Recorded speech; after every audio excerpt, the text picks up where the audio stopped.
Vamos a hablar de mezclas, ¿ya?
Bueno, mezclas en sustancias sólidas. Por ejemplo, mezclas en sustancias sólidas. A ver, asumamos a ver algo que podamos verlo mucho. Vamos a ver en internet. Bueno. A ver, veamos en internet esto.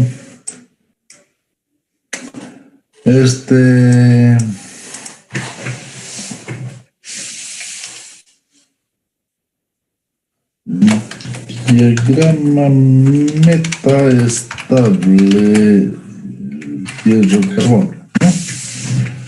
En las imágenes no estamos viendo en otro lugar, ¿no?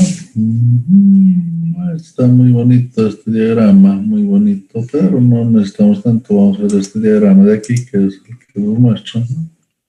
Diagrama hierro-carbono, ¿no? Ahí está, lo veremos esto, se pueden observar los ceibas,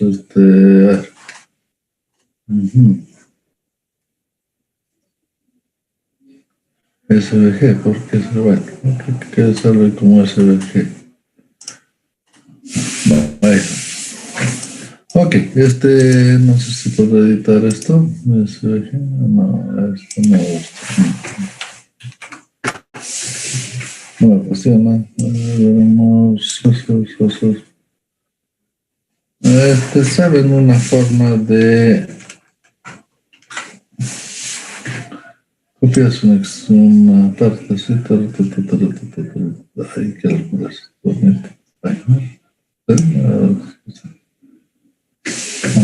Ahora, eso podemos mandarnos aquí. ¿Alguien conoce? ¿No conoce el sistema? Sí, aquí de matar la clase ahora. Ya los exámenes tengo que dar presencial. Tengo auditorio así grande, ¿no ven? Y aquí dejando un asiento, no hacen sentar y damos examen. ¿Cómo te va? Audio. Yo nomás, por lo menos apruebo, digamos. En la UIA 51 ya es belleza. ¿Y tu audio? No, en la estatal no va a haber un promedio que sea arriba. Su audio, compa. Tu audio. 80. Ok, ya está. Ahora sí me están escuchando, ¿no? Ya hemos callado al estudiante que está en una discusión domiciliaria. Tenemos este diagrama hierro-carbono. ¿Usted lo conoce o no lo conoce? ¿Se acuerda o no se acuerda? ¿Se acuerda de este diagrama? ¿Qué? Se ve en metalurgia y resistencia. Bravo. O sea, en esta zona, alta temperatura, a partir de los 729 grados, ¿no? Esto en donde se vuelve hierro gamma, En algún lugar puede llegar hasta un contenido de arriba del 2.05% de carbono. Y es una mezcla de sólidos, ¿no? Estado sólido, de cementita con fierro, ¿no? Cementita y fierro, pero están bien elaborados, bien enlazados. Cuando cae la temperatura debajo de 723 y en esta zona bien delgada, ya vean que la cantidad de cementita que puede admitir el fierro es mínima, y de ahí en adelante ya deja de haber mezcla sólida. Aquí en la mezcla sólida, aquí no hay mezcla sólida, mínima la cantidad de mezcla sólida, mínima la cantidad de cementita o de carbón que admite el fierro para volver ferrita, ¿no? Para volverse ferrita. Admite muy poquito contenido de fierro. Esas son mezclas sólidas. Hay otras mezclas sólidas que pueden darse mayor proporción, especialmente me parece que diagrama, digamos, el cobre-níquel, creo que el cobre-níquel permite, ¿no? Ahí está el cobre-níquel, ¿dónde está el cobre-níquel? En el orden del diagrama de carbono líquido, por ciento de níquel, ahí está. Este es níquel con carbón, ¿con qué está? Cobre-níquel, ¿no? Cobre-níquel, ¿no? Ahí está, vean esto de bonito. El cobre-níquel, vean esto, ¿no? Líquido, y aquí cobre más níquel. O sea, el cobre y el níquel se mezclan en estado sólido. ¿Lo ven o no lo ven? ¿Ah?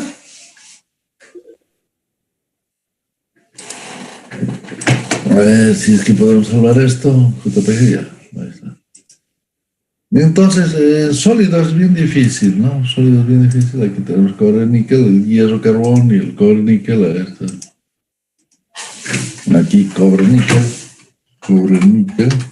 No, en los sólidos que exista, ¿no? En los sólidos que exista, como este caso, ¿no? Como de la austenita hasta un 2% de carbono, un poco más de 2% de carbono, es admisible, ¿no? Es admisible y se mezcla los sólidos del carbón con el fierro.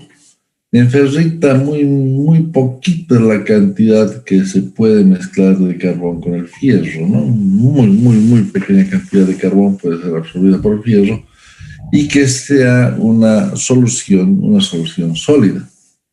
En el cobre-níquel es interesante esto porque el cobre y el níquel tienen átomos casi del mismo tamaño y pese a que el cobre se funde a 1083 y el níquel a 1455 grados, ¿no? Esa diferencia de temperatura entre el cobre y el níquel, se consigue hacer una aleación sólida, una aleación sólida, o sea que hay una mezcla en estado sólido. En estado líquido, eso que hemos visto del cobre-níquel se da muy bien en el estado líquido. Aquí me fabriqué yo una muy bonita. ¿No? Muy bonita. No puede negar que me salió bastante bien, ¿no? Entonces uno puede elegir las temperaturas. Aquí tenemos uno de 75 a 100 grados, una mezcla de un compuesto A y un compuesto B, ¿no? Un compuesto A que va de 0 a 100% y un compuesto B que iría de 100 a 0%, ¿no? Entonces temperatura del compuesto B, temperatura del compuesto A, ¿no? Y esta sería una mezcla típica oceotrópica, ¿no? Típica oceotrópica de dos compuestos totalmente miscibles. O sea, los líquidos pueden ser miscibles o no miscibles. Miscibles significa que se puede mezclar como líquidos y los que no son miscibles no se pueden mezclar como líquidos. O sea, entonces si tengo aquí una mezcla miscible, ¿no? Me salió bastante bonito, ¿eh? Como ejemplito me salió bastante bien. A ver, veamos si es que puedo poner aquí algunas cosas. Puedo cambiar, por ejemplo, yo quiero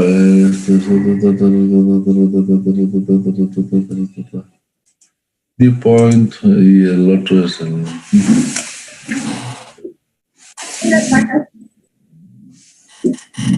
Ahí está, aquí podemos cambiar, ¿no? Entonces, si nosotros quisiéramos, por ejemplo, en lugar de 100, 150 grados, ¿no? Entonces nos fijamos aquí en nuestro diagrama, va hasta 150, de 75 a 150 grados. Que es mayor esto, no es así, no es tan chico, es mayor. Podemos decir, bueno, aquí es un poco mayor, pero una pendiente, digamos, de 10, ¿no? Una pendiente de 10, y vemos aquí cómo crece, ¿no? De bonito. ¿Les gustó? No les gustó, está bonito el diagrama, ¿no? Entonces sería una mezcla de dos compuestos donde tienen una diferencia muy alta de punto de ebullición, 150 grados con 75. En el que habíamos hecho era esto en 5%, no, pero era de 75 a 100. Esto está jorobado. De 75 a 100 grados, ¿no? Y entonces era para ver, ¿no? Una mezcla miscible, líquida. Entonces, ¿qué ocurre? Si nosotros empezamos a hervir esto, si empezamos empecemos a hervir una línea. El índice empiezas a hervir, ¿verdad? Ahora sí, ahí estás. Pero no lo completas el hervor, lo hierves hasta ahí, ¿cierto? Si hierves hasta ahí, ¿verdad? ¿Qué va a ocurrir?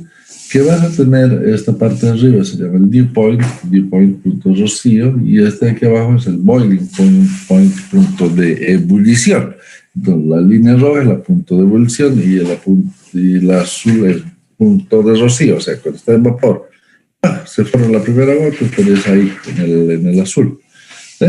Pero si, digamos, hemos hecho hervir hasta este punto, ¿verdad? Entonces, en este lugar podemos hacer una línea, ¿no? Una línea de aquí, desde aquí hacia allá, ¿verdad? Ahí, ¿no? Pero esa línea obviamente la vamos a dar un poco para allá.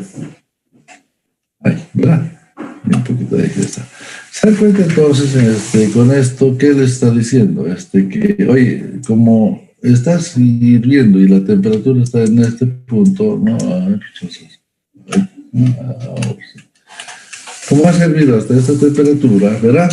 Como has hervido hasta esta temperatura, vas a tener en estado de vapor con 20% del compuesto A, con 29% del compuesto A, pero va a quedar en estado líquido con 67% del compuesto A, con 67% del compuesto A. ¿Qué significa eso? Que si ustedes hacen hervir esto y después lo vuelven a condensar, el compuesto condensado, que ya dejó de estar hervido, el compuesto condensado va a estar en esta condición nueva, va a estar en esta nueva condición de aquí.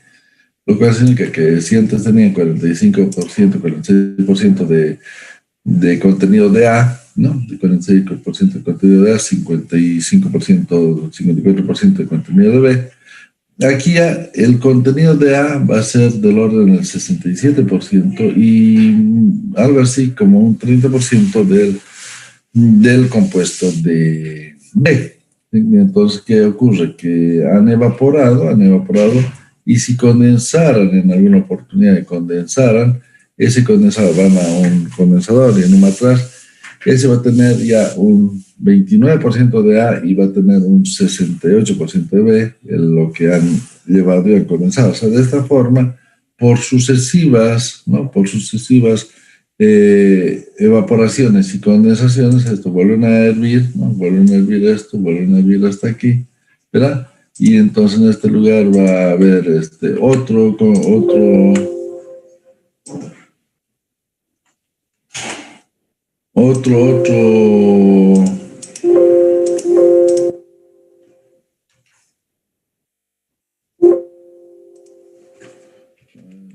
vamos, aquí va a haber otro, vamos a insertar otra imagen, otra vez que se va a evaporar, otra vez que se va a evaporar y otra vez se va a condensar, ¿no? Entonces evaporan y el contenido de lo que evaporan va a tener un contenido de algo así como ahí, ¿no? Hasta ese punto va a tener casi un 50% de A y un 50% de B, lo que se evapora, y lo que queda en estado líquido va a quedar en estado líquido en el orden de los 80%, 85% de A y 15% de B. O sea, de esta forma ustedes con sucesivas evaporaciones parciales pueden ir tranquilamente haciendo su sistema más puro y más puro y más puro en A. ¿Se entiende? Estos se llaman fluidos zeotrópicos totalmente miscibles. Fluidos zeotrópicos totalmente miscibles, ¿no? Fluidos zeotrópicos totalmente miscibles. Una mezcla zeotrópica, ¿verdad? Pero, ¿qué es? ¿Siempre ocurre esto? No, no siempre ocurre esto. Entonces, vamos a ver, vamos a abrir un ratito. Aquí, voy a editar de aquí. ¿Qué ocurre con el alcohol? Con el alcohol ocurre lo siguiente. En el alcohol ocurre esto, ¿verdad? Vamos a acrecentar. Hay un punto de 96 y 95.6% de alcohol donde se forma un eutéctico, ¿no? Eso se llama una desviación positiva de Raoult, perdón, una desviación positiva de Raoult, ¿verdad? Entonces, si hay una desviación positiva de Raoult, entonces significa que es el punto donde hierve a menos temperatura. El agua pura hierve a 100 grados, ¿no? El agua pura hierve a 100 grados. El alcohol puro hierve a 78.5, pero si tiene una mezcla del 95.6% de alcohol, va a hervir a 78.2 grados. ¿Qué ocurre? Que si ustedes llegaran a tener, hagamos el mismo juego que hemos hecho antes, hagamos el mismo juego que hemos hecho antes, con líneas bastante delgadas, ¿no? De color rojo, ¿no? Tenemos una composición cualquiera de... mierda. No, dejamos esto con así. Ahora sí, tenemos una mezcla, ¿no? Imaginémonos el traguito que les gusta tomar, el destilado, 40% etanol, 20% o 40% de etanol, 60% de agua, ¿no? Ese es el destilado, y ustedes lo hacen hervir. Le hacen hervir hasta una temperatura que está arriba de los 78.5, pero debajo de los 100 grados. Y en un punto dejan de hervir, todo esto lo llevarán por algún lugar y ¿cómo se llama?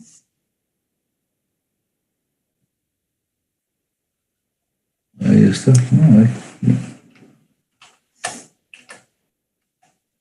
Ahí.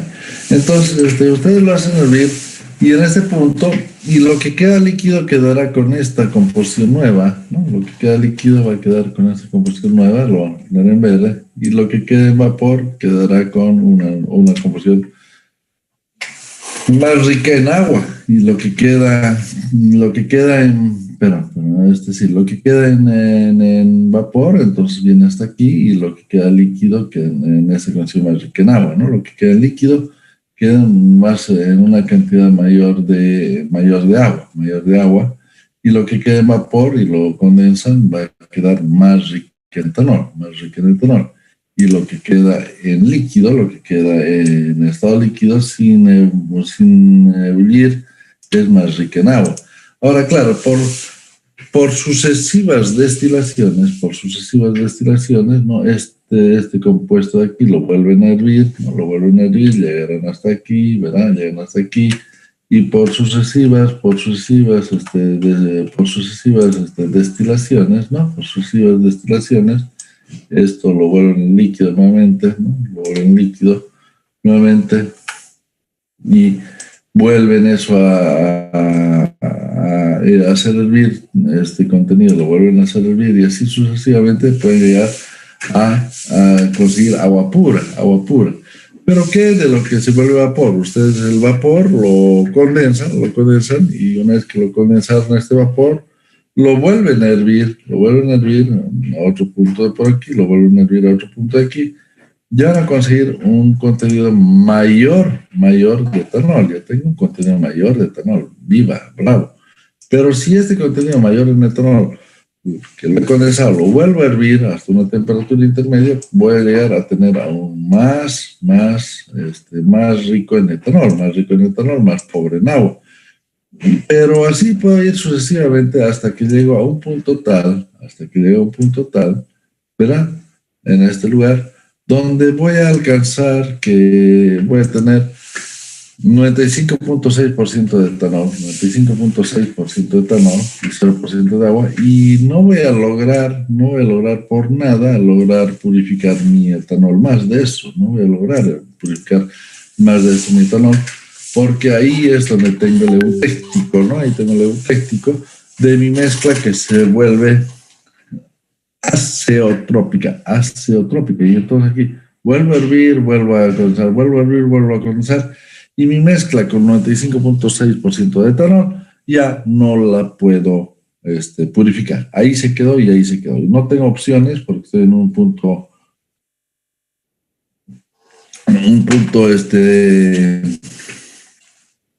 de eutéctico, ¿no?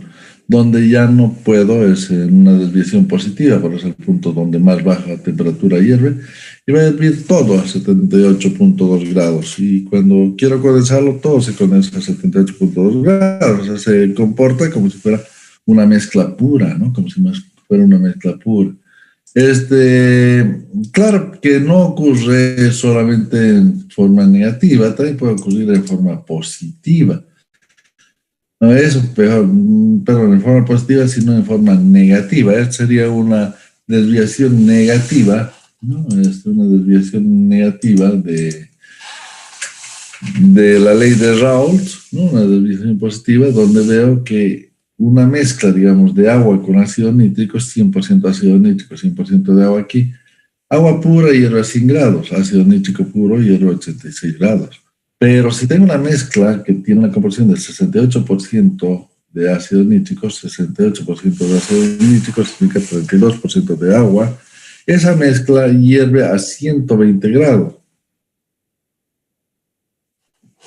Igual, ya tanto en estas condiciones puedo purificar agua, pero no puedo purificar ácido nítrico porque voy a llegar a este punto y no voy a alcanzar mayor pureza del ácido nítrico que 68%. Si estoy aquí, ¿no? Si estoy en este lugar, puedo purificar el ácido nítrico, pero a este lado no, el agua no, porque voy a llegar a 68% de ácido nítrico y ahí ya no puedo moverme. ¿Por qué? Porque cuando paso del líquido a vapor ocurre a una temperatura constante como si se tratara de un solo elemento. Entonces, mezclas azeotrópicas pueden ser con un eutéctico, con una desviación positiva de Raoult, que es la menor temperatura alcanzable, o en una desviación negativa de Raoult, donde sería el punto más alto, o sea, el mayor punto de temperatura para la ebullición. Pero esas serían las opciones en cuanto a lo que ocurre. Mezclas azeotrópicas, mezclas azeotrópicas con desviación positiva de Raoult, mezclas azeotrópicas con desviación negativa de Raoult, ¿no? Además estos son sólidos, ¿no? Son sólidos. Pero tengo esto, que es la otra opción, que es lo mismo que ocurre con los sólidos, ¿no? Ocurre con los líquidos. En este caso, vamos a ver, ¿qué ocurre? Que tengo un líquido A y un líquido B, ¿no? Un líquido A y un líquido B. Pero estos líquidos no son miscibles. O sea, tengo agua y aceite, por ejemplo, agua y aceite.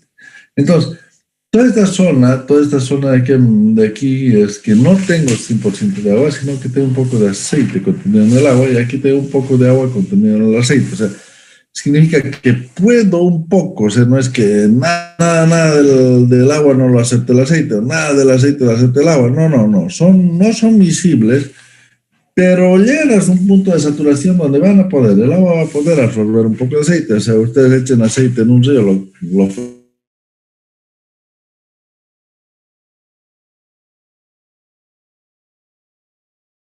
lo que se disuelve ya no lo pueden sacar, ¿no? Y aquí sería una solución de agua y aceite mínima, contenido de aceite, y aquí una solución de aceite con mínimo contenido de agua. Y todo esto en la zona de que no es miscible el agua y el aceite, pero pese a que no es miscible, dos sustancias no son miscibles, pueden tener un punto eutéctico, Entonces, lo cual significa que pasan de estado líquido, de estado de líquidos no miscibles, ¿no? De la mezcla no miscible, y empiezan a ebullir ambos a la misma temperatura. Por ejemplo, el agua y el aceite que empiezan a hervir a la misma temperatura, o sea, no es que tienen una zona como, por ejemplo, hagamos aquí con una línea delgada, ¿no? Imagínense en esta línea de aquí, ¿verdad? Empieza a...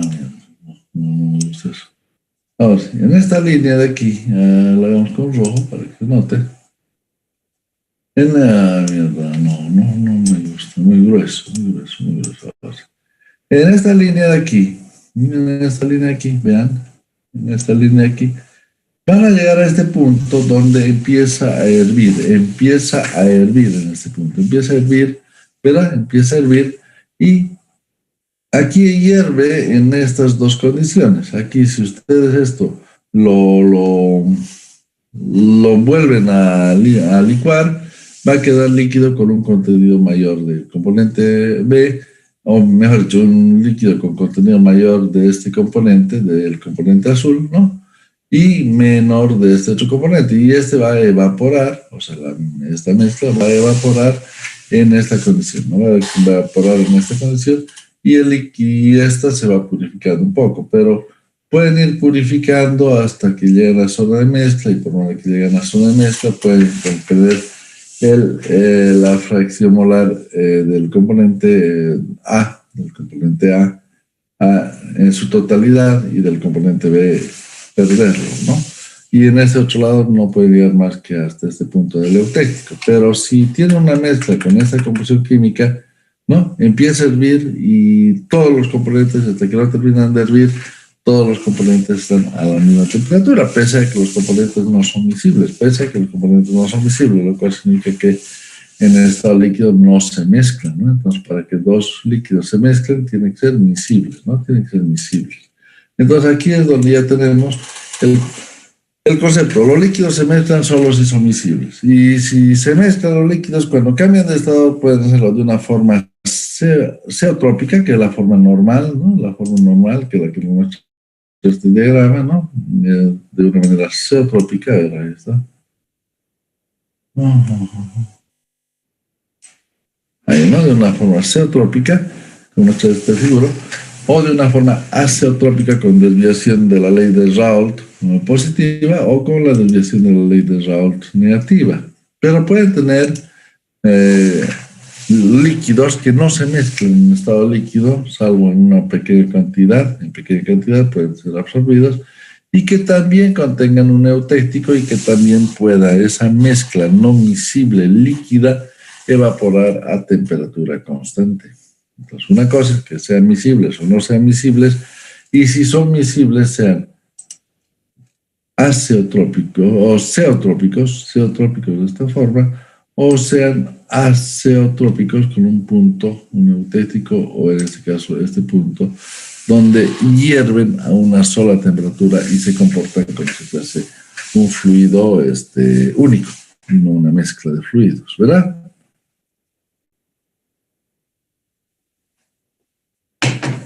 Pero una cosa es cierta, los líquidos, los sólidos, algunos sólidos como el cobre níquel pueden mezclarse en estado sólido. Algunos otros sólidos como el hierro carbón permiten muy pequeña cantidad de carbón para que esté disuelto en la ferrita, pero si no ya deja de estar disuelto en la ferrita y se forma ferrita más perlita más carbonato de hierro, más perlita más ledeurita 2 más cementita, que sea lo que se van formando de acuerdo con las temperaturas a las que se encuentran, ¿no? Esto, y aquí vemos que sí, que el hierro y el carbón están en estado de austenita. Sí se puede mezclar hasta un 2% de carbón, Esto que ocurre entonces con los sólidos, que a veces se mezclan, otras veces no se mezclan, la única forma de separar el cobre del níquel es haciendo que empiece a licuar, y mientras más líquido va formando, mayor contenido de cobre está metiendo, ¿no? Mayor cantidad de cobre está metiendo hasta que logren extraer cobre puro de la mezcla cobre-níquel, ¿no? Y lo que está en estado líquido es cobre y lo que está en estado sólido es níquel. Y entonces te van sacando una mayor cantidad de níquel, ¿no? Que es lo que queda en estado sólido, y en estado líquido es lo que queda el cobre. Y ese sería de la mezcla cobre-níquel. Y ese sería de la mezcla hierro-carbón, ¿no? Meta estable. En líquidos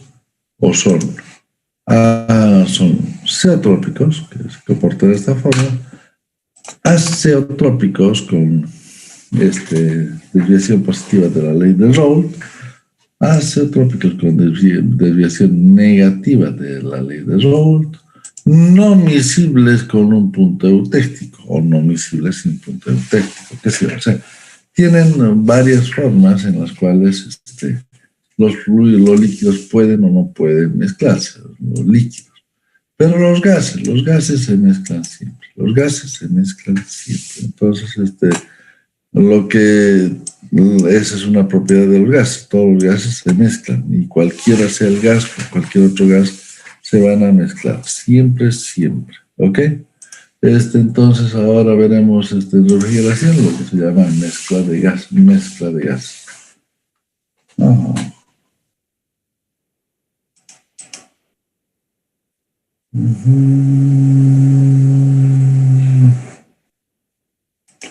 A ver, vamos a ver aquí.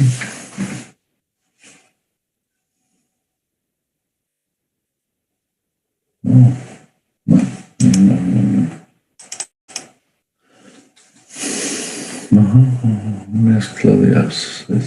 Bueno. Bien, ahora, mezcla de gases. Entendamos primero las 7 unidades principales del sistema métrico, ¿no? Son 7 unidades principales. Ustedes van a parar. ¿Saben qué unidades son? ¿Cuáles son las 7 unidades primarias del sistema métrico internacional? ¿Cuáles son las 7 unidades básicas? Paulo Hinojosa, ¿cuáles son las 7 unidades básicas del sistema internacional? No hay Paulo Hinojosa.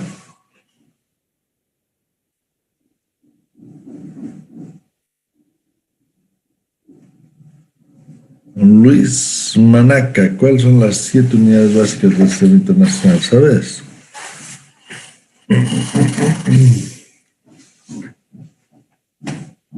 ¿Hay alguien que esté en clases? No hay nadie. ¿Me están escuchando o no?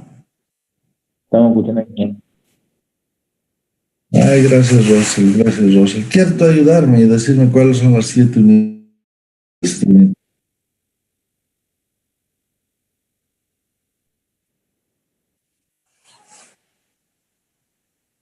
Bravo. ¿Qué es lo que te marca los kilogramos? ¿Qué es lo que mides en kilogramos? La masa. ¿Y qué es la masa? ¿Puedes darme una idea de qué es masa? ¿Qué entiendes por masa?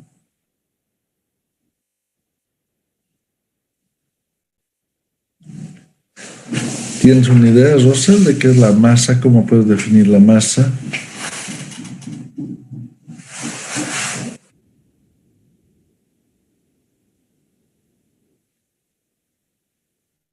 Sí.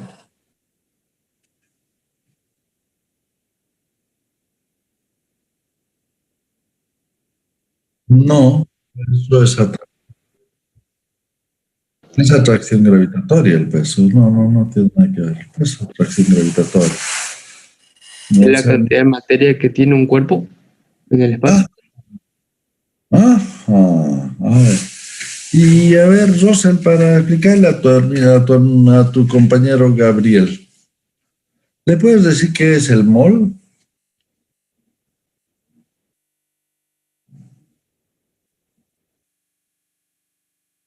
Rosel, ¿qué es el mol? Cantidad de materia es mol. Ah, ya, entonces la masa no puede ser cantidad de materia, porque si no tendría masa y mol como cantidad de materia, ¿cierto?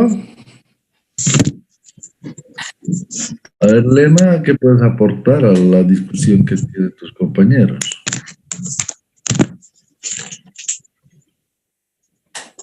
Aló, Lema.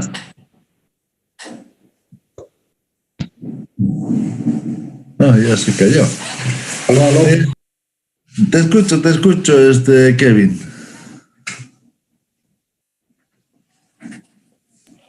¿Es una magnitud, ingeniero? ¿La masa? ¿Qué? Todas son magnitudes. Si no fueran magnitudes, no estarían en el Sistema Internacional de Medidas. Con decirte que hasta una no magnitud es una magnitud, el radián, que es una no magnitud, es una magnitud. ¿Verdad? El radián, que es una no magnitud, es una magnitud. A ese extremo llegas, ¿no? El radián es relación entre perímetro y radio. El radián es relación entre perímetro y diámetro. Y si relacionas el perímetro que está dado en metros y el radio que está dado en metros, metro sobre metro te da no unidad, sin unidad. Entonces el radián acaba siendo una unidad de una relación de unidades, o sea. Entonces hasta una no unidad acaba siendo unidad, acaba siendo una magnitud. ¿Está bien, Kevin? Está bien, ingeniero. Pero, a ver, Kevin, ¿te acuerdas de un señor llamado Isaac Newton?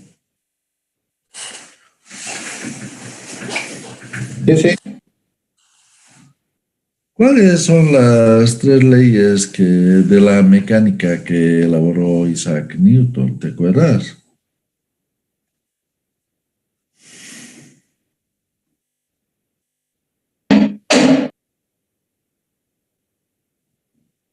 Se cayó Kevin de su silla.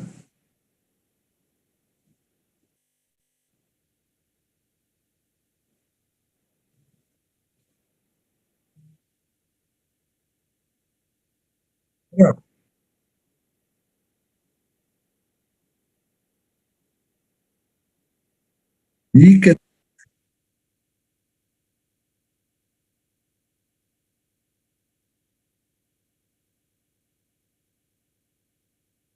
iridio, sí, platino iridio, es lo que está ahí.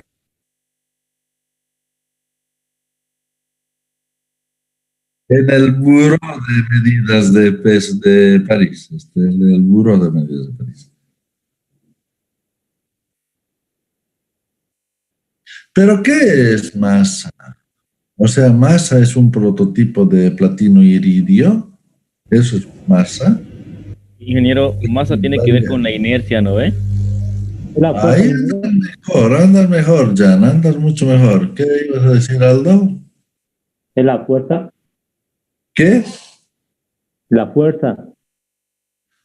No, es que No, masa tiene que ver con inercia, con los cambios de movimiento. O sea, ¿qué impide el cambio de movimiento? Es la masa. ahí estás bien, Janti, Tomicha, estás muy bien. O sea, la masa fue un invento de Newton, ya un invento de Newton fue la masa. A ver, empecemos y lo que, a ver, sí. A ver, ahora sí. Digamos es de esta forma, ¿ya? Dijo Newton que la fuerza, a ver, insertemos una ecuación, ahí está, y ahí pongamos unos acentos de este tipo, y ahí se le ocurrió poner fuerza igual, o la fuerza es proporcional a la aceleración. Es esto lo que dijo el señor Newton. La fuerza es proporcional a la aceleración, ¿ya? Entonces la segunda ley de Newton dice,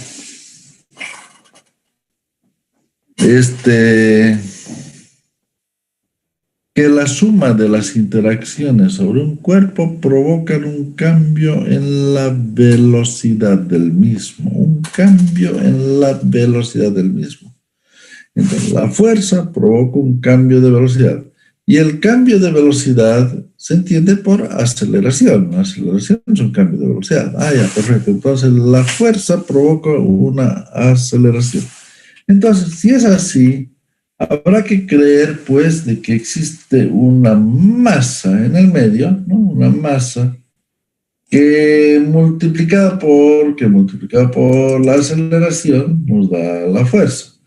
Ese sería un producto entre un escalar y un vector, ¿no? Entre un escalar y un vector. Claro, ahí viene la parte que mucha gente se raya y dice, entonces fuerza es, fuerza, o como es la masa y la relación entre fuerza y aceleración. Si divido fuerza entre aceleración me da masa, ¿cierto? Y ahí caemos en un problema físico, porque en un problema físico se supondría que no debería poderse dividir dos vectores. ¿Te enseñaron a dividir dos vectores a vos, Luis Suárez, o no te enseñaron a dividir dos vectores? No está Luis Suárez, qué pena. Ortega Melgar, ¿te encuentras? No. Es triste que mucha gente no esté pasando clases, o sea, está en el Zoom, pero no está pasando clases, qué pena. A no ser de que estén sin Yo audio. aquí estoy. Ahí está Ortega Melgar. Entonces ¿qué? Aquí puso un igual, ¿no? Ahí puso un igual. Y todavía hay más. En realidad aquí vendrá hasta una K. Es una K. Ya es una K. ¿Ustedes han visto alguna vez fuerza igual a K por M por A o nunca han visto K por M por A? ¿Lo vieron alguna vez así? Ambas. ¿Cómo así? ¿Cómo ambas? Esa K es ¿cómo se llama? De relación, ¿no? O sea, imagínense que la fuerza la midan en libras fuerza, típico de los americanos. La masa también la miden en libras. Y la aceleración, claro, si la masa está dada en sluts, no hay problema, el K vale 1, pero muchas veces la libra es definida como el peso, como peso. Entonces, libra, la fuerza medida en libras va a ser igual a la masa medida en libras por una aceleración en pies por segundo.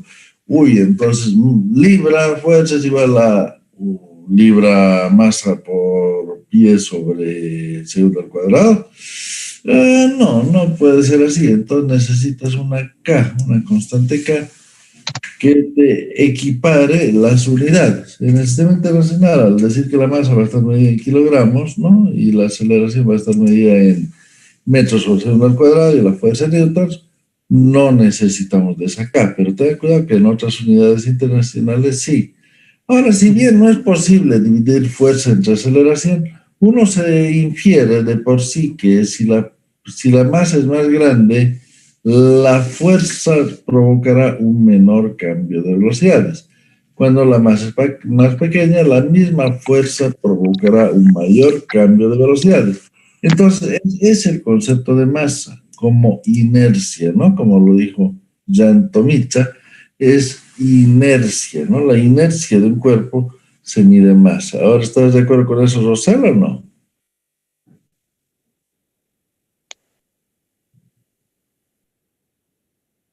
O sea, entonces no es otra cosa que inercia. Cuando hablamos de masa, hablamos de inercia. Ahora un ratito, por favor, enseguida regreso.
Entonces aparece ese término masa como la inercia, como en cuanto se opone un cuerpo en ser cambiado de velocidad, ¿verdad?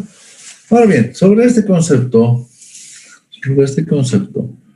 tratemos de ver esto. Entonces, cuando hablamos de masa, hablamos de inercia y hablamos de los kilogramos, ¿no? En tiempo en segundos, la longitud en metros, la temperatura en Kelvin, la corriente en amperes, la intensidad luminosa en candelas y la cantidad de materia en mol. Alguna vez puede usarse el kilomol, ¿verdad?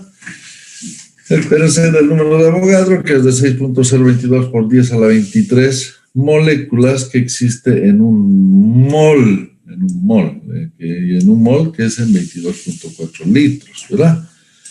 Que se refiere a 12 gramos de carbono 12 gramos de carbono 12. Acuérdense que el carbono tiene isótopos de 12, de 13 y de 14.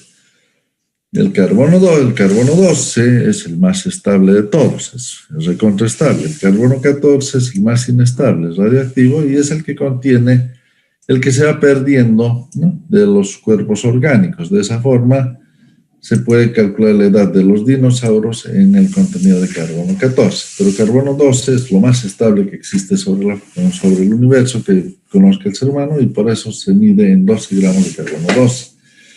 Medidos a 273.15 grados Kelvin y 101.325 kilopascales. Cualquier otra unidad que use 0 grados Celsius o 0 grados centígrados, 0 grados centígrados o Celsius y una atmósfera métrica absoluta de presión, etcétera, etcétera, son unidades no entendidas por el sistema internacional. El sistema internacional para presión usa el pascal y para unidades de temperatura usa Kelvin, ¿ya? Muy bien, vamos a hablar de una mezcla de gases. Hablamos de una mezcla de gases. Entendamos que la mezcla de gases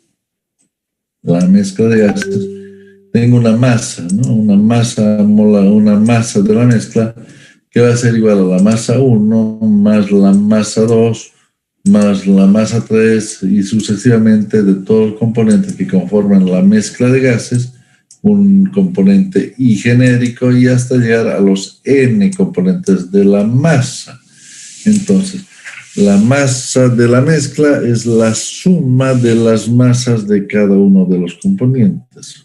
Sería la sumatoria desde igual 1 hasta N de los M sub I, ¿verdad? Esa sería la masa de la mezcla, ¿no? ¿Ya? Entonces, entendamos ahora, primer término que hay que acordarse para gases. Uno no es el soluto y el solvente, que lo que usan en líquidos. En gases usamos la fracción en masa. Fracción en masa, se entiende por fracción en masa la relación entre la masa del componente que estamos estudiando sobre la masa de la mezcla. Es decir, la fracción molar del componente I será igual a la masa del componente I sobre la masa de la mezcla. La fracción molar del segundo componente sería igual a la masa 2, a la masa del segundo componente, dividido la masa de la mezcla. De esa forma hablamos de fracciones en masa, que es igual la fracción en masa que la fracción en peso, para que esté contenta, ¿cómo se llama? La amiga Rosel Camacho. Sí, es lo mismo la fracción en masa que la fracción en peso, siempre y cuando lo midas en el mismo lugar geográfico, siempre y cuando lo midas en el mismo lugar geográfico, por lo tanto, todos están atraídos por la misma atracción gravitatoria, y si todos están atraídos por la misma atracción gravitatoria, entonces se puede suponer que G es el mismo para todos, y sería mg, m del componente sobre por la gravedad, divide la masa de la mezcla por la misma gravedad, se simplifican y quedaría lo mismo que fueran fracciones en peso que fracciones en masa. Pero si queremos ser exquisitos, hablamos de fracciones en masa y no de fracciones en peso, ¿ya? Hablamos de fracciones en masa y no de fracciones en peso. Entonces, si yo divido la masa de la mezcla entre la masa de la mezcla, me va a dar 1, ¿verdad? Masa de la mezcla dividido masa de la mezcla es 1. Y es dividir cada uno de los componentes entre la masa de la mezcla. Entonces estoy obteniendo igual a la fracción molar del primer componente, la fracción en masa del primer componente, más la fracción en masa del segundo componente, más la fracción en masa del tercer componente, más la fracción en masa del componente I, ¿no? Más la fracción en masa del último componente N. ¿Verdad?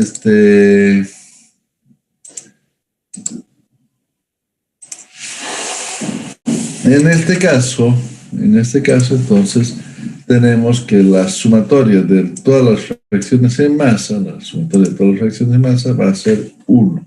Tiene que dar 1, dar la unidad, ¿verdad? Muchas veces la fracción en masa no se da en valores por unidad, sino se los da en valores porcentuales. Entonces, la sumatoria de todas las fracciones en masa porcentuales tiene que ser igual a 100, ¿no? Al 100%. Ya hemos aprendido lo que son las fracciones de masa. Ahora bien, esto está referido a la inercia de cada uno de los componentes. Ahora sí, para que quede claro, podemos hacer lo mismo referido a la cantidad de materia. Podemos hacerlo también referido a la cantidad de materia, usando, en lugar de usar el kilogramo como referencia, usar el mol como referencia. Y ahora, como todos son gases, también ocurre que el número de moles de la mezcla, que es la cantidad de materia de la mezcla, va a ser igual al número de moles del componente 1 más el número de moles del componente 2 más el número de moles del componente 3 más el número de moles del componente I, ¿verdad? Más el número de moles del componente I más el número de moles del componente N, que sería la sumatoria desde I igual 1 hasta N de todos los moles que tiene la mezcla. Entonces, entendamos ahora como Y sub I como la fracción molar del componente I, que sería igual al número de moles del componente I dividido el número de moles de la mezcla. ¿Están de acuerdo? ¿Está bien todo? ¿Se entiende?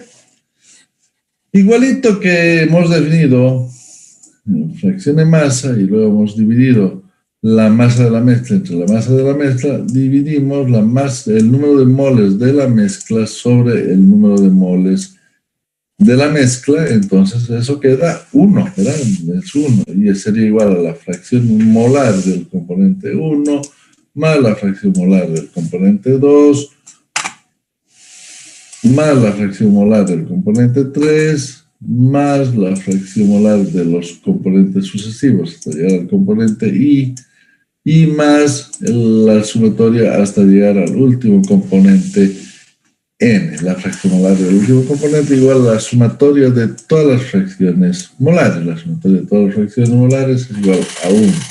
Si las fracciones molares están en porcentual, la sumatoria de todas las fracciones molares porcentuales va a ser igual al 100%. ¿Verdad? Ahora bien,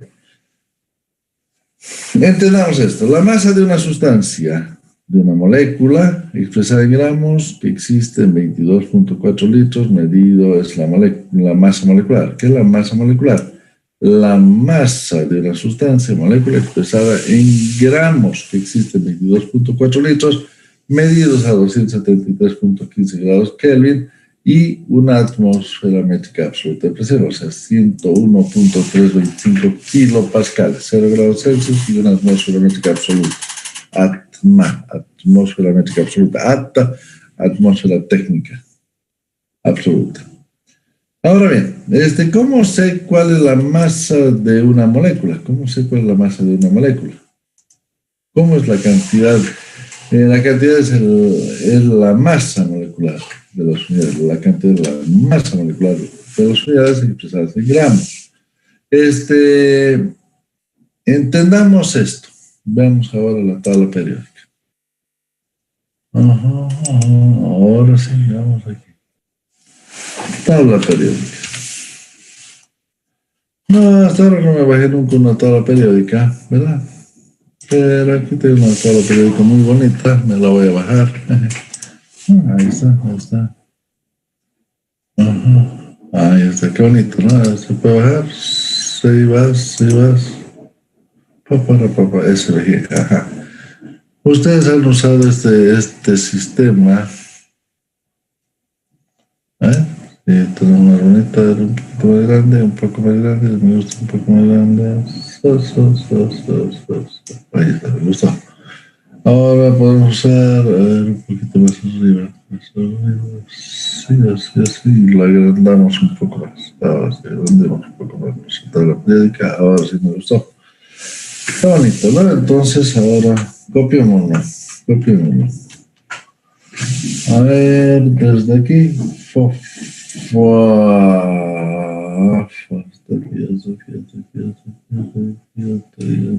Belleza. Hasta ahí. Nos copiamos eso, ¿verdad?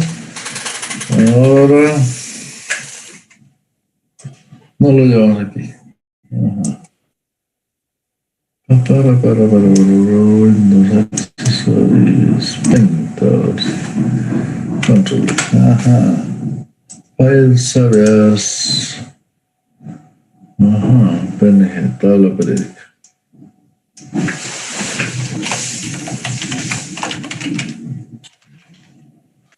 Ahora sí, bueno, mitad. Usemos nuestra tabla periódica que nos hemos encontrado en nuestra tabla periódica, ¿verdad? En Paint, ahí está nuestra tabla periódica, ¿verdad? ¿Saben algo sobre la tabla periódica? ¿Saben algo sobre la tabla periódica?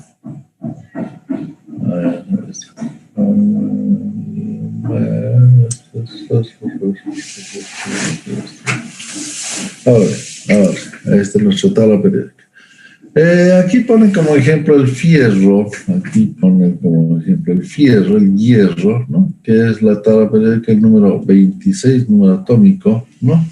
Su electronegatividad de 1.83, ¿verdad? Su peso de 762, así por hacer más grande. Fierro 762, 760, no.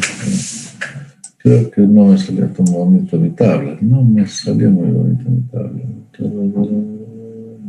No me salió tan bonita. Después vamos a sacar una tabla más bonita, ¿verdad? Una tabla más bonita. Podemos sacar más bonita nuestra tabla.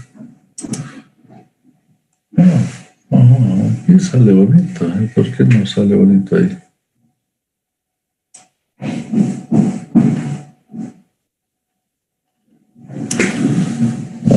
Sale mejor, bueno, ahora sí.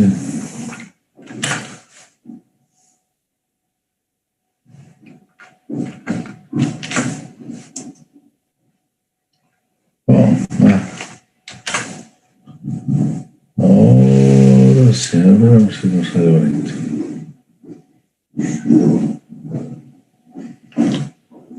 A ver si sale más bonito.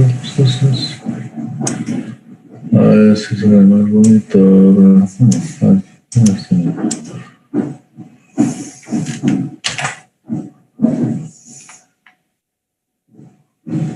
Ahí está bien.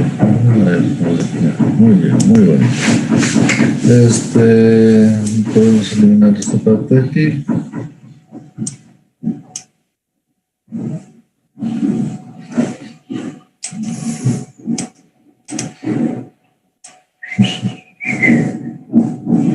A ver si sale mejor, ¿no? A ver si sale mejor, veremos. Sí, salió mucho mejor. 762, 762.5, 765, 765, está muy bien. Muy bien, hay un asunto aquí en la tabla. ¿verdad? Hay un asunto aquí detrás. Aquí tenemos algo que se llama el número atómico. ¿Qué es el número atómico? ¿Me puedes decir vos, Luis Suárez, qué es el número atómico?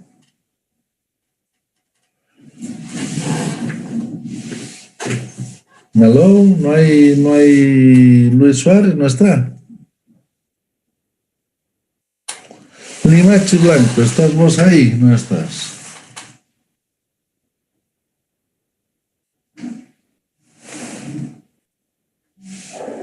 No hay Limachi Suárez. Es que no hay nadie en la clase. ¿Qué pasó? No te veo nadie en la clase. Cantidad de electrones es. ¿Cuál? ¿El 26? El que dijo que es cantidad de electrones está bien, porque en realidad es el número de protones o el número de electrones, es lo mismo, el número de protones o el número de electrones que hay en el átomo, está bien. ¿Y qué es la masa atómica? ¿Qué representa la masa atómica? ¿Alguien me puede decir?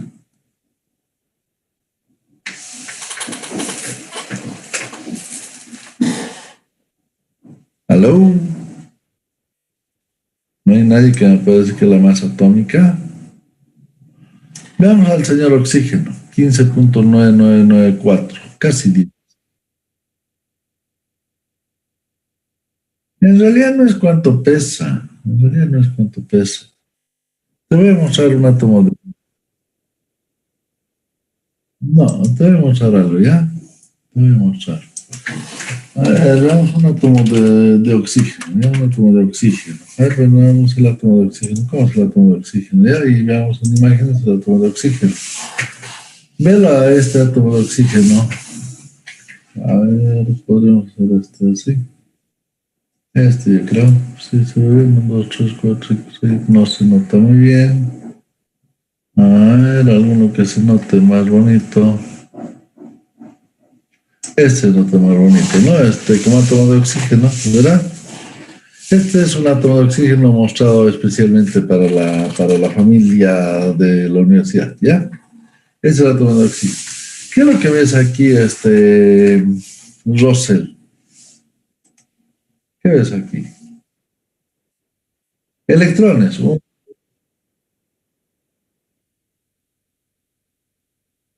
Casualmente.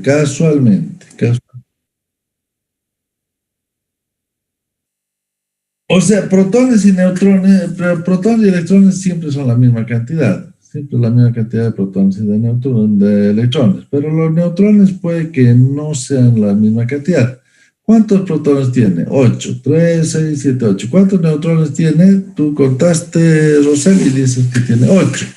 ¿Cierto? Si tiene 8 protones y 8 neutrones, entonces tú dices que su masa atómica va a ser 16. Los electrones no tienen peso, o sea que no los tomamos en cuenta. Entonces tú dices, protones 8 más 8 neutrones pesa 16.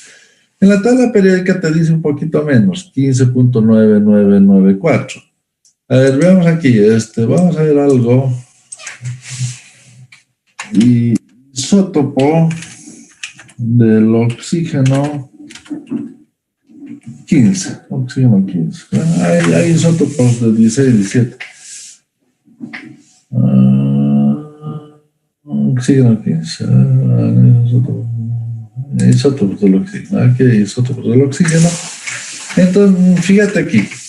Hay oxígenos que tienen 12. ¿Qué significa que tienen 12? Que tienen 8. Siempre el oxígeno, para ser oxígeno, siempre su número atómico es 8.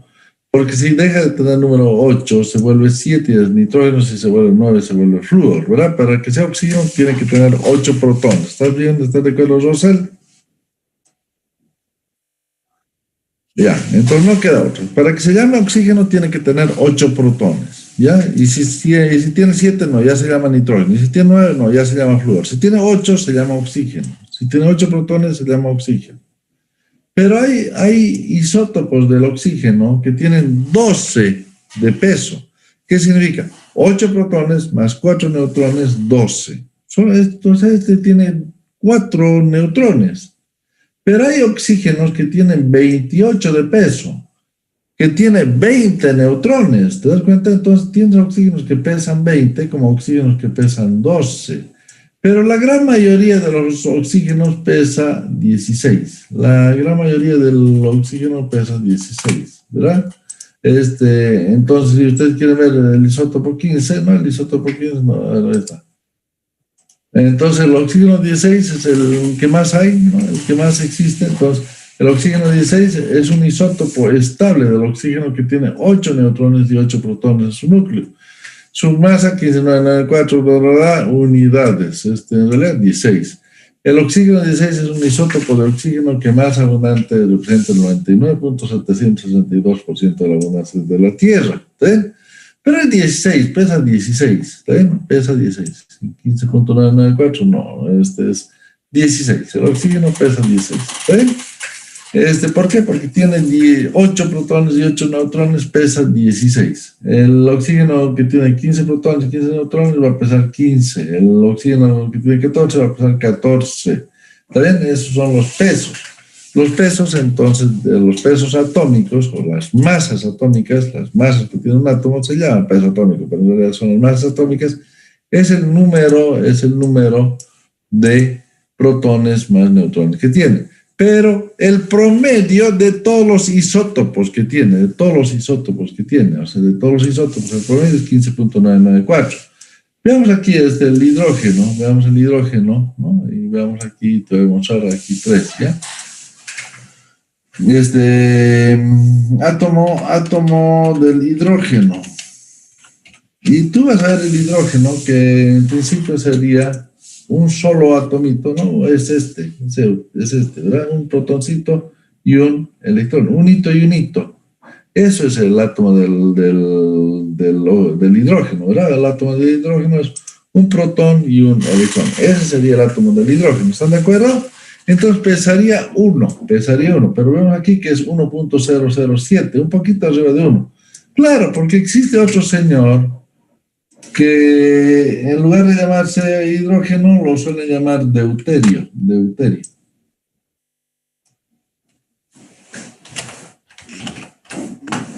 Y este señor deuterio, imagínense, lo vamos a ver, este señor deuterio, ahí está, ¿no? Entonces, este señor se llama deuterio porque tiene un neutrón, y este señor que tiene 2 neutrones se lo llama tritio. Entonces, hidrógeno 1, hidrógeno 2, hidrógeno 3. Entonces, ese señor se lo llama tritio. Aquí está clarito, ¿no? El hidrógeno tiene solamente un protón y un electrón. El deuterio tiene un protón, un neutrón y un electrón, ¿verdad? Un protón, y aquí lo tiene más claro. El protio, que es el hidrógeno típico, el hidrógeno que muchos lo llaman protio, el deuterio que tiene un nitrógeno y el tritio que tiene 2 nitrógenos. Con el deuterio, normalmente, que suele haber bastante, ¿no? Es estable, es bien radioactivo, el tritio es bien radioactivo, es jodido, estar donde hay tritio es peligroso porque es radioactivo. Pero el deuterio no, el deuterio es también estable, y hay en la Tierra harto, y en el agua hay bastante deuterio, o sea, se consigue bastante deuterio. Entonces este es radioactivo, o sea que no es estable, o sea que que va a perder en algún momento un neutrón. En cambio este es estable. Y con deuterio podemos fabricarnos agüita, pero ¿cuánto pesa el agua? El agua pesa los 16 del oxígeno, ¿no? Más los 2 de deuterio, pero 2 deuterios, o sea, 2 más 2, 4, más 16, 20. Entonces, hay agua que pesa 20 y no los 18 gramos por mol, sino 20 gramos por mol. ¿Y cómo puede ser posible que haya agua que pesa 20 gramos por mol? Sí, eso se llama agua pesada y es muy usada en plantas nucleares o cuando quieres hacer fusión nuclear. Usan el deuterio porque el deuterio no es afectado por la radiación. El hidrógeno simple sí es afectado por la radiación, pero el deuterio no es afectado por la radiación. Entonces usan deuterio o agua pesada para las plantas nucleares y para el enriquecimiento de uranio. ¿Ven? Entonces ese es el detalle. Pero ya sabemos que el hidrógeno no necesariamente tiene un solo protón, sino que puede tener un protón y un neutrón, etcétera, etcétera. Y en la tabla periódica aparece como 1.008, 1.00794, porque significa que 8 de cada 1000 átomos de hidrógeno va a ser deuterio. 8 de cada 1000 átomos de hidrógeno va a ser deuterio. Por eso la masa molecular es el promedio de todos los isótopos que tenga. Igual el carbono, que dice que es carbono 12. ¿Por qué carbono 12? Porque el carbono, que es el número atómico 6, normalmente tiene 6 carbonos de 6 carbonos o 6 neutrones, 6 protones, 6 neutrones, el carbono que vale 12, ¿verdad? Pero hay carbonos, ya les dije, el carbono 13, que es estable, y el carbono 14, que es radioactivo, que es el carbono con el que se mide la edad de los fósiles, ¿no? La edad de los fósiles se mide mediante el carbono 14, ¿no? Por el contenido de carbono 14 que existe en esos fósiles. Entonces, ya saben cómo se mide, qué es la masa atómica, es el número de protones más el número de neutrones. Nada más, es solo eso. ¿Está bien, Rosel? ¿Se entendió? Ya. Pero si tú agarras y esa suma de protones y neutrones lo expresas en gramos, se llama masa atómica en gramos. Masa atómica en gramos. Pero si tú no usas el átomo, sino la molécula, algo más estable como la molécula, porque el átomo normalmente no está libre, usa la molécula y suma la cantidad de protones y neutrones que hay en una molécula y eso se llama masa molecular. Ejemplo, el hidrógeno, el agua, tienes un oxígeno y 2 hidrógenos en el agua, 16 más 2, 18, y dice la masa molecular del agua es de 18. Otro ejemplo, dióxido de carbono. El carbono pesa 12 más el oxígeno 16 más otros 16, 32 más 12, se vuelven 44. Entonces hablas de la masa molecular del dióxido de carbono 44. ¿Se entiende? ¿44 qué? Pero ya estás expresado, si expresas medidas a 22.4 litros, si mides 22.4 litros de dióxido de carbono a 0 grados Celsius y una atmósfera hermética absoluta de presión, entonces va a pesar 44 gramos. El agua en estado de vapor a 0 grados Celsius y una atmósfera hermética absoluta de presión va a pesar 18 gramos, vapor de agua, ¿no? En las condiciones vapor de agua. Entonces, la cantidad... Entonces, la masa molecular, aquí la masa molecular de las unidades elementales expresadas en gramos. La masa molecular de las unidades elementales expresadas en gramos. O sea, tú ves las unidades elementales, por ejemplo, helio, me conseguí helio, qué belleza, me conseguí helio. ¿Y el helio cuánto es su masa atómica del helio? La masa atómica del helio es 4 es la masa atómica del helio, ¿no? Del isótopo principal. ¿Cuánto sería entonces la masa molecular del helio? A ver, Pierre Pereira, ¿me escuchas? No me escucha Pierre Pereira.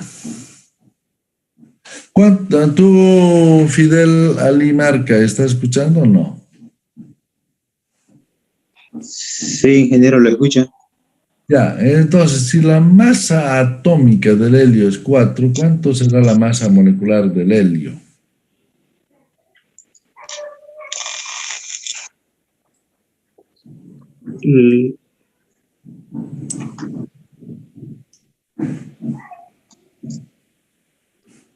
¿Qué pasó? La masa atómica del helio es de 4. La masa molecular del helio, ¿cuánto será?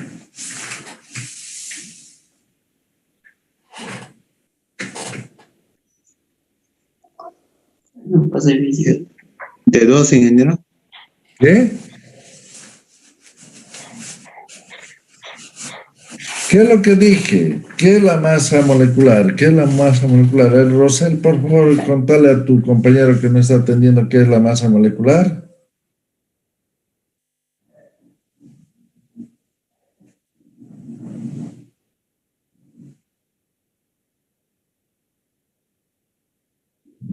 ¿Por qué, Rosel?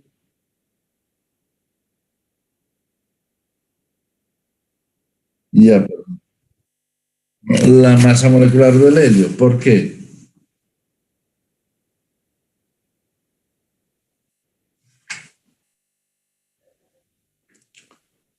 En el caso del helio, el helio es un gas noble, es un gas noble. Y al ser un gas noble, el helio, al ser un gas noble, no se combina con nada, solito vive feliz, ¿verdad? El helio, neón, argón, criptón y todos estos son gases nobles, ¿no? Criptón, el xenón es desgraciado porque el xenón aparece en las reacciones nucleares, en las plantas nucleares aparece xenón, y el xenón lo que hace es ahogar el reactor, ¿no? Lo ahoga el reactor, el xenón. No, pero es un gas noble, son gases nobles, y todos los gases nobles viven solos, neón, argón, helio. Entonces el helio, como no se aparea con nadie, vive solo, su envoltura de valencia está completa, entonces la masa molecular y la masa atómica son la misma, ¿ya? Masa atómica y masa molecular son de 4. El carbono también vive medio solo, ¿no? Entonces la masa atómica y la masa molecular del carbono es 12, ¿ya? Pero si hablamos del nitrógeno, la masa atómica es 14, pero la masa molecular es de 28, porque tiene que vivir en par.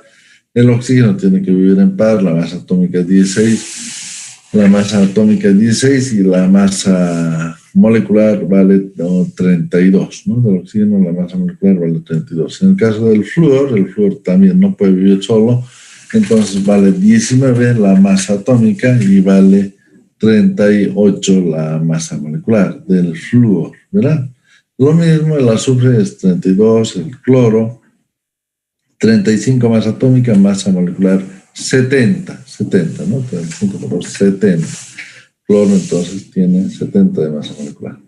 En el fósforo 30 y sistema gaseoso bipolar, bimolecular 60. Entonces, ese es algo que hay que cuidar si vive solo o si no vive solo, ¿verdad? Y el oxígeno normalmente no vive solo, vive como O2. La molécula del oxígeno es O2, la molécula del nitrógeno N2, la del flúor F2, la del cloro Cl2, ¿verdad? Entonces, porque son gases y necesitan aparearse para vivir.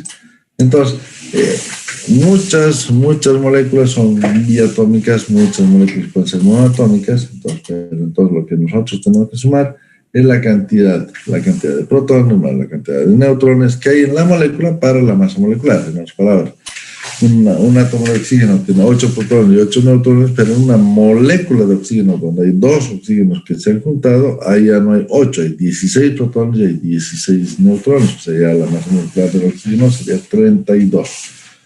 Por ejemplo, el átomo de oxígeno, un átomo de oxígeno tiene 8 protones y 8 neutrones, entonces su masa atómica es 16.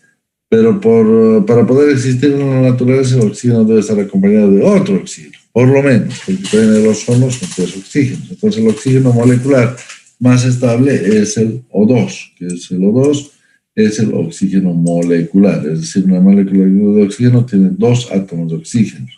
Entonces, la masa molecular será 2 veces por la masa atómica del oxígeno, es decir, 32 gramos por mol.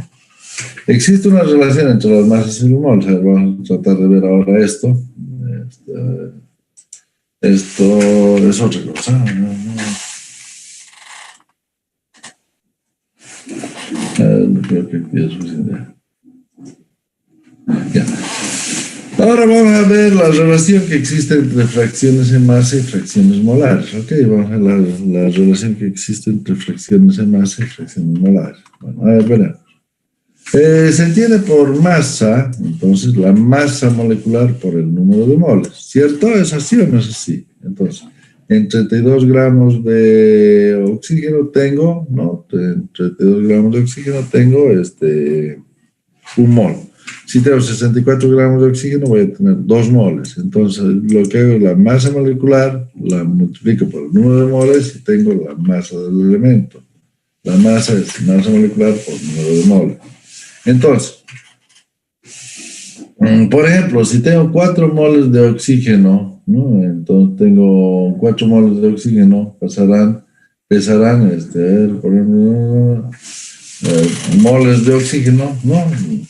moles de oxígeno sería la masa del oxígeno. La masa del oxígeno será la masa molar del oxígeno multiplicada por el número de moles del oxígeno. Sería la masa del oxígeno sería 32 gramos por 4 moles, son 128 gramos. ¿Por qué? Porque dice que tengo 4 moles de oxígeno, entonces la masa del oxígeno será de 128 gramos. ¿Por qué? Porque son 4 moles. Multiplico los 4 moles por la masa molar del oxígeno y tengo 128 gramos de oxígeno. ¿Están de acuerdo o no están de acuerdo? ¿Está bien? Ahora bien, otro ejemplo. Se tiene dióxido de carbono y se pide encontrar su masa molecular. El carbono tiene 6 protones, 6 neutrones, su masa atómica es 12. El más estable de los isótopos del carbono.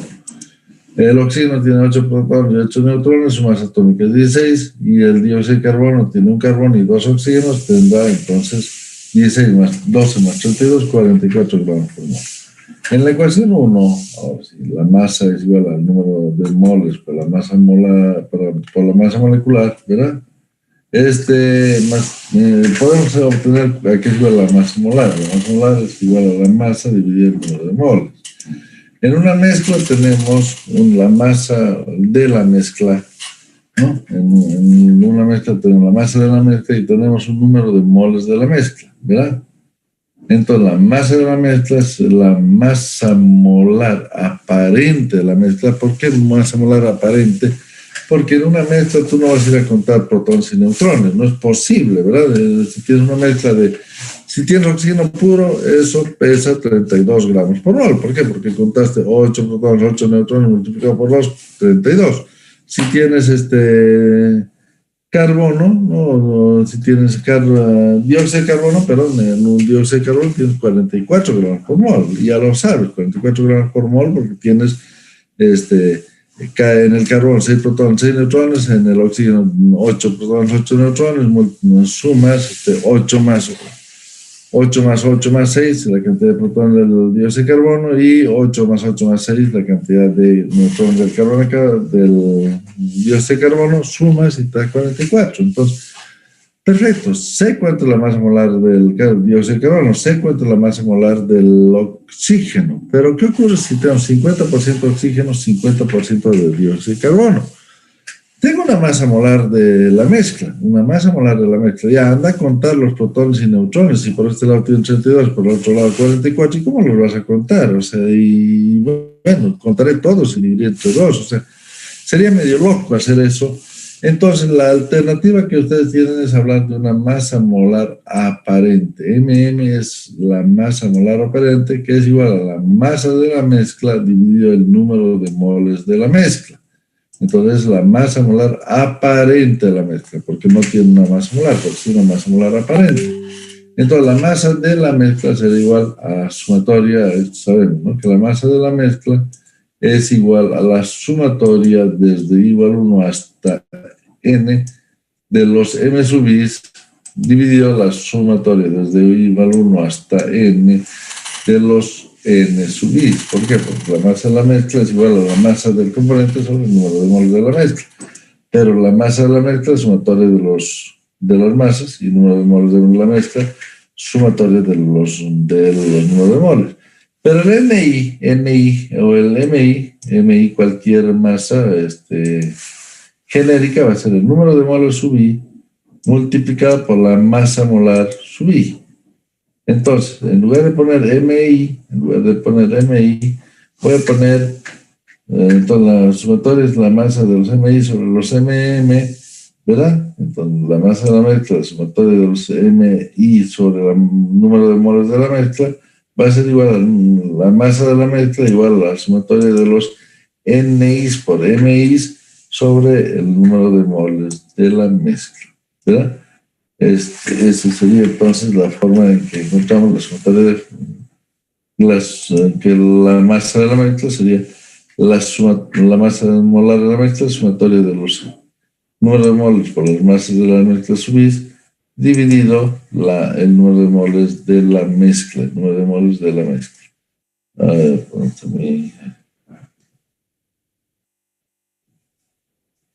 Muy bien, ahora bien, La masa de la mezcla entonces va a ser igual, la masa de la mezcla es igual entonces a la sumatoria de los NIs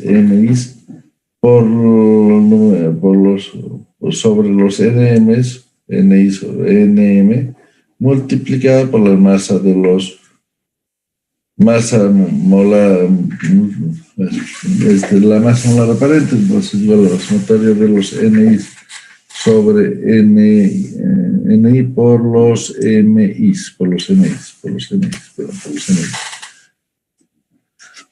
MSUs. Entonces, si dividimos el NI entre el número de moles de la mezcla y multiplicado por la masa molar aparente, por la masa molar de cada uno de los componentes, obtenemos la masa de la mezcla. Entonces, por lo tanto, la masa de la mezcla es igual a los Y sub Is por los MIs. Y esta sería nuestra segunda ecuación. Nuestra primera ecuación es esta, que te la vamos a poner en rojo. Y nuestra segunda ecuación, que sería la masa de la mezcla de la sumatoria de los Y sub Is por los MIs. Entonces, si el NI es igual al MI sobre la masa molar sub I, entonces la masa de la mezcla sería igual a la masa de la mezcla sobre la sumatoria de los MI sobre masa sub I, que serían los sobre las masas, sobre los NIs, serían los NIs. Y entonces la masa de la mezcla sería 1 sobre la sumatoria de los, ahí está ¿por qué está ahí?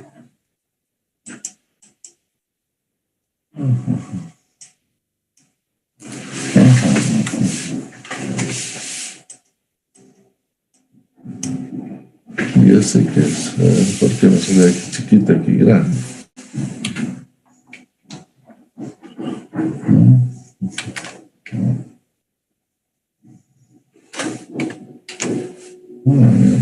Sale grande.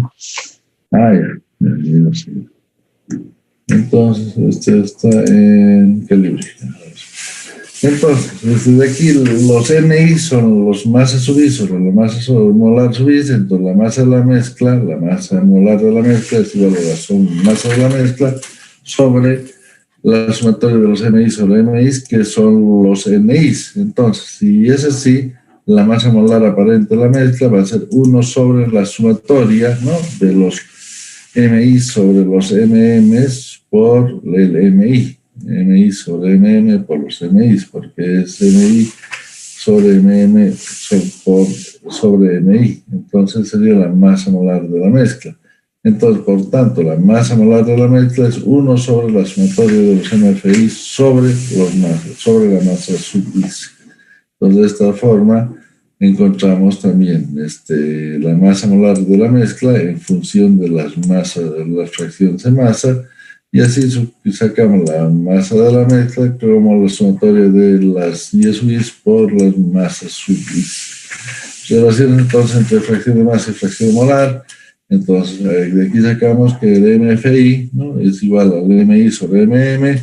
El MFI es MI por MI, que es el MI sobre la masa de la mezcla. El MFI, que sería la fracción de masa, sería NI por MI sobre NM por MM. Términos arreglados, MI sobre MM y NI sobre NM. La fracción en masa va a ser igual a la relación entre el número de moles del componente sobre el número de moles de la mezcla por el peso molecular del componente I sobre el peso molecular de la mezcla. Entonces el MFI sería igual al Y sub I, que es esta relación en I en M, por la relación entre la masa molar del componente respecto a la masa molar aparente de la mezcla.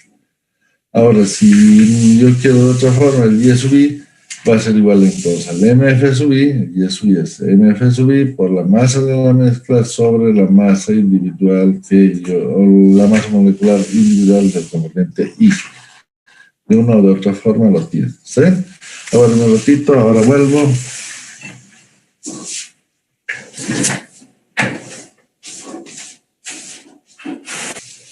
Entonces encontramos una relación. Si tengo el MFI, tengo la fracción en masa, o quiero encontrar la fracción en masa en función de las fracciones molares, simplemente multiplico la fracción molar por la masa molar del elemento y divido entre la masa molar de la mezcla. En cambio, si quiero encontrar la fracción molar teniendo la fracción en masa, simplemente multiplico la fracción en masa por la masa molar aparente de la mezcla y divido entre la masa molar del componente I, ¿verdad? Imaginemos este ejemplo, un ejemplo, ¿no? Aquí está.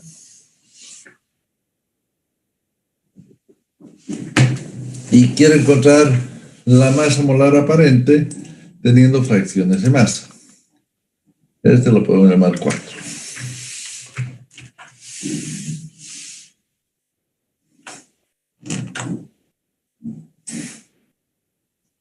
Puede llamarse 4, ¿no? O sea, porque eso no sirve. Y el 1 lo vamos a poner, ya está. Veamos esto. Tengo una fracción molar, 50% molar de hidrógeno, 50% molar de dióxido de carbono. ¿Ven? O sea, fracción molar, Y sub I del hidrógeno, 0,5. Y sub I del dióxido de carbono, 0,5. 50% hidrógeno, 50% dióxido de carbono. Perfecto. La masa molar del hidrógeno es 2, ¿no? Hidrógeno es 2. Y del dióxido de carbono es 44. 32 por el oxígeno más 12 del carbono es 44. Entonces, multiplico Y sub I por MI, Y sub I por MI me da 1, ¿verdad? Y sub I por MI me da 22. Sumo los Y sub I por MI, sumo los Y sub I por MI y tengo la fracción en masa de la mezcla. Sumo los Y sub I por MI y me da 23 gramos por mol, que es la masa molar aparente de la mezcla. La masa molar aparente de la mezcla es 23. La sumatoria de los Y sub I por MI, la masa molar aparente de la mezcla. Se dan cuenta que es 23 gramos por mol, no significa que el átomo de la mezcla tenga la masa molar aparente de la mezcla, no significa que tenga 23 entre protones y neutrones. O sea, no, el hidrógeno tiene un protón y un neutrón, y el dióxido de carbono tiene un total de 6 más 16, 22 protones y 22 neutrones. O sea, pero no es que tenga 23 protones más neutrones la mezcla, sino es una masa molar aparente, porque no tiene nada que ver con la cantidad de protones y neutrones de las moléculas. Ahora bien, si yo a estos 23 gramos por mol, que es la masa molar aparente, ¿no?, divido entre Y sub I por MI, Y sub I por MI dividido entre el MM, obtengo el MF sub I. Entonces, Y sub I por MI, tengo aquí Y sub I por MI, dividido entre 23, tengo la fracción en masa de 0.043. Y dividido entre 23 es 22, dividido entre los 23 y tengo un 0,957. O sea, la fracción en molar es 0,5 y 0,5. La fracción en masa es 0.04 y 0.957. O sea, en forma molar, 50% hidrógeno, 50% dióxido de carbono. En masa, 4% hidrógeno, 96% dióxido de carbono. ¿Se entiende este asunto o no? A ver, José Luis Vega, ¿se entiende o no se entiende? Se entiende, ingeniero. A ver, te voy a hacer una pregunta, José Luis Vega. ¿Qué pesa más, un kilo de plomo o un kilo de pluma? Tiene el mismo peso porque ambos son 1 kilo. Ya. El kilo de plomo le haces una limadura, lo metes esa limadura de plomo, ese kilo de plomo dentro de la pluma y lo mezclas todo. Metes tu mano ahí adentro y ¿qué vas a sacar? Lo que está en la mezcla. ¿Qué vas a sacar? ¿Qué vas a sacar? O sea, si tienes una mezcla de 1 kilo de plomo y 1 kilo de pluma, metes la limadura de plomo dentro del kilo de pluma y lo mezclas eso y metes la mano, ¿qué vas a sacar? Lo que está dentro de la bolsa. ¿Qué hay más dentro de la bolsa? ¿Qué es lo que más tienes? Una fracción de hidrógeno y de carbono. ¿Qué? ¿Entiendes lo que digo? ¿No? Hiciste bien finita el plomo, lo metiste dentro. Va a salir pluma, pues la pluma, porque vas tan llena de pluma y el plomo va a ser poquitito que hay adentro, ¿verdad? Entonces, si bien tienes 1 kilo de cada uno, lo que más aparece es pluma, ¿verdad? Entonces, si tú tienes 50% de dióxido de carbono y 50% de hidrógeno, lo que más pesa es el dióxido de carbono. El dióxido de carbono pesa 44 frente al hidrógeno que pesa 2. Entonces, evidentemente, en peso, ¿no? En volumen tienes este volumen de hidrógeno, este volumen de dióxido de carbono. Lo mezclas, lo que más va a pesar ahí va a ser el dióxido de carbono. No va a pesar tanto el hidrógeno porque el hidrógeno es livianito, pero el dióxido de carbono es pesado, ¿se entiende? O sea, el 96% del peso va a ser debido al dióxido de carbono y solamente un 4% va a ser debido al hidrógeno, porque en peso es más valuable lo que pesa el dióxido de carbono. Pese a que tienes el mismo volumen de ambos, el que provoca peso es el dióxido de carbono más de lo que provocaría peso el hidrógeno. ¿Se entiende? Ahora analicémoslo esto de otra forma. ¿Ok? Tengo 1 kilo de plomo y 1 kilo de pluma. ¿Qué significa eso? Tengo 50% en peso el hidrógeno y 50% en peso del dióxido de carbono. O sea, peso pluma 50%, peso plomo 50%. Exagerando, ¿no? Hidrógeno 50%, dióxido de carbono 50%. Entonces, opero. ¿Cuánto es la masa molar del hidrógeno? 2. ¿Cuánto es del dióxido de carbono? 44. Ahora tengo que hacer aquí, veamos, el MI sobre MFI. MI sobre MFI. Voy a hacer el MI sobre MFI. O sea, divido en toda para. Voy a hacer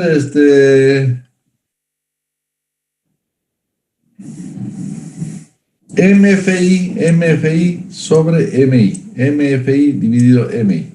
MFI dividido MI. ¿Ya? MFI dividido MI.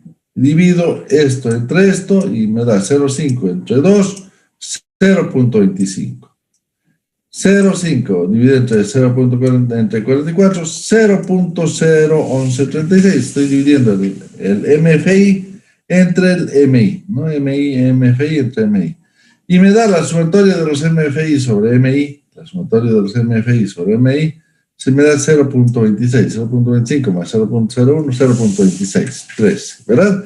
Es la división entre MFI sobre MI, la sumatoria de los MFI sobre MI, esto. La inversa de la sumatoria de 1 sobre sumatoria de MFI sobre MI es la masa molar, o sea que saco la inversa de esto, la inversa de 0,2613 y me da 3,82 de masa molar. La masa molar de mi mezcla, 1 kilo de dióxido de carbono, 1 kilo de hidrógeno me da 3,82 gramos por mol. Quiero saber cuál es mi fracción molar. Se da cuenta que es diferente. Si lo hacía en fracción molar, me daba 23 gramos por mol. Lo hice en fracción en peso y me da 3,8 gramos por mol. Quiero encontrar los Y sub is. Para encontrar los Y sub is es el MFI por la masa de la mezcla sobre el MI, o lo que prefieres dividido entre MI sobre masa de la mezcla, o sea, MI sobre la masa de la mezcla, MFI sobre MI, MFI sobre MI por la masa de la mezcla, MFI sobre MI por la masa de la mezcla, tengo el MFI sobre MI, aquí MFI sobre MI por la masa de la mezcla. 0,25 por 3,82 me da 0,9565 de fracción molar de hidrógeno. 0,01136 por 3,82, 0,0435 la fracción molar del dióxido de carbono. Entonces, 1 kilo de plomo, un kilo de pluma y 1 kilo de plomo. En esto, en mi relación en pesos, pero mi relación en molares 95%. Se meto la mar y lo que voy a encontrar va a ser pluma, lo que voy a encontrar va a ser hidrógeno, 95%, y un 4% de dióxido de carbono. ¿Se entiende? Entonces, lo que tiene que ver con la fracción molar, después vamos a aclarar más tarde la figura, tiene que ver con volúmenes. En cambio, lo que tiene que ver con masas, tiene que ver, como lo representaba Rosell, tiene que ver con los pesos, ¿no? Entonces, una cosa son los volúmenes, otra cosa son los pesos. Entonces, la fracción molar no es volumen, pero tiene que ver con los volúmenes. La fracción de masa tiene que ver con las masas, con las inercias, pero tiene algo que ver con los pesos. Entonces, ahí nos damos cuenta de que un elemento más pesado, ¿no?, en volumen, un elemento más pesado en volumen, no va a ocupar espacio. Un elemento más liviano en volumen va a ocupar más espacio. Y si tenemos los mismos volúmenes, es evidente que el que va a determinar el peso va a ser el más pesado de los componentes y el más ligero de los elementos casi no va a incidir en el peso de los componentes. ¿Se entiende? Pues hemos hecho el mismo ejercicio viendo fracción molar 50-50 y después hemos visto el mismo ejercicio viendo fracción en masa 50-50. ¿Está bien? Sí, ingeniero. Belleza, ¿no?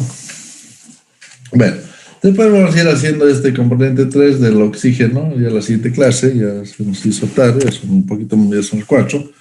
Entonces hasta aquí llegaremos hoy día y seguimos clase el día lunes, ¿verdad? El día lunes, ¿ok? Ok, ingeniero. Nos vemos el día lunes, espero que hayan entendido la clase. Ahí seguimos con mezcla de gases, ¿ok? Ingeniero. Hasta el lunes. Chao, ingeniero.